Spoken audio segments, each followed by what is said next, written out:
তো বউ কয় কি যে না আমার পেটে টিমার হয়েছে। আল্ট্রাসাউন্ডে ধরা পেলে যা 8 মাসেরই। স্বামী প্রায় 2 বছর ধরে বিদেশে, এরই মধ্যে 8 মাসের অন্তঃসত্ত্বা হয়ে পড়েন ডলি বেগম নামের এই প্রবাসীর স্ত্রী। এমনই ঘটনা ঘটেছে চাঁপাইনবাবগঞ্জ সদর উপজেলার ইসলামপুর ইউনিয়নের কাজীপাড়া গ্রামে। ঘটনাটি জানাজানি হলে এলাকায় ব্যাপক চাঞ্চল্যের সৃষ্টি হয়। মেয়েটার স্বামী হয়েছে 2 বছর আগে বিদেশ গেছে। 2 বছর আগে বিদেশ যাওয়ার পরে 2 বছর পরে একটা অবৈধ ঘটনা ঘটায়। তো বউ কয় কি যে না আমার পেটে টিমার হয়েছে, এটা হয়েছে ওটা আছে ইত্যাদি আর কি গায়ে আর কি। আলট্রাসাউন্ড যে তখন ধরা পড়লো কি যে না 8 মাসের প্রেগনেন্ট। হ্যাঁ, বিদেশে যা 2 বছর হয়েছে তখন ছেলের খবর পেয়েছি, কাহারি কথায় বিশ্বাস যায় না। তখন যাই আল্ট্রাসাউন্ডে ধরা পেলে যা 8 মাসেরই। স্থানীয় সূত্রে জানা যায় একই গ্রামের বাসিন্দা সিরাজুল ইসলামের ছেলে কালামের সাথে এই নারীর অবৈধ সম্পর্ক ছিল।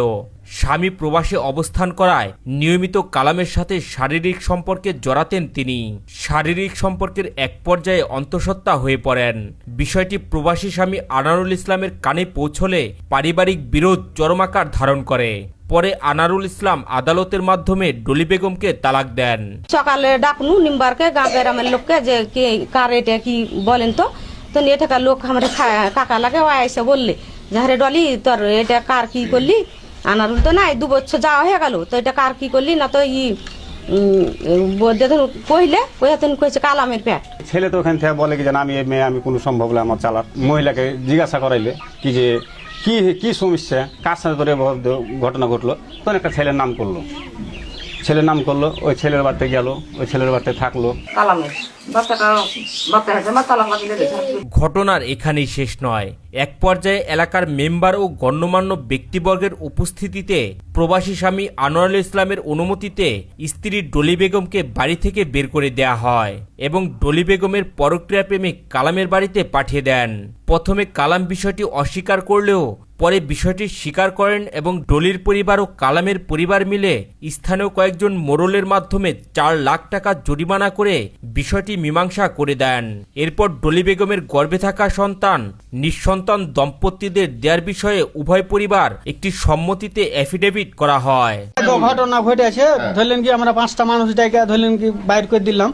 তারপরে হয়তো বাচ্চা হইলো, হয়তো ওরা বাচ্চার কি করলে না করলে আল্লাহ ভালো জানে, এটা দেখার বিষয় আমার এখানে।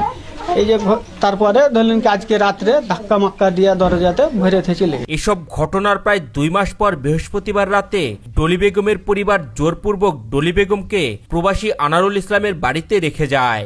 এই ঘটনায় এলাকায় ব্যাপক চাঞ্চল্যের সৃষ্টি হয়। ওখান দিয়ে তো থাকে তো বাচ্চা হয়েছে, বেটা ছেলে হয়ে রাতে তো আমরা শুইতে আছি তো আমার দরজা লাভ দিয়ে গুতা দিয়ে বাইঙে আমি করছি কে উঠা চালা করে না দিয়ে তো পোতা বউ আর পোতা শুইতে আছে ঘরে, লাভ দিয়ে ধোয়ার ভ্যাক ভ্যাক করে লাভ দিচ্ছেই করছে দিয়ে ধর পোতা উঠে তখন দুয়ার ঘুঁচাইলে তখন তো বউকে ভরে দিলে।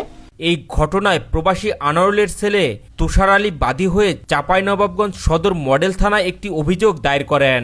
কালকে রাত্রে 10:30 দিকে এসে দরজা ওইটা ঠেলা একাই ঢুকে, এটা তো খোলা ছিল, জোর করে আমাকে ভয়টায় দেখে থেকে চলে গেছে। এটা হলো কি যে আমার নানারা মামারা এসে হুমকি দিয়ে গেছে। আমার আব্বা তো দিবে না বলছে, আর তালাক দেওয়া হয়ে গেছে, কোর্টের মাধ্যমে তালাক দিয়েছে। আমি এনে মনে চাচ্ছি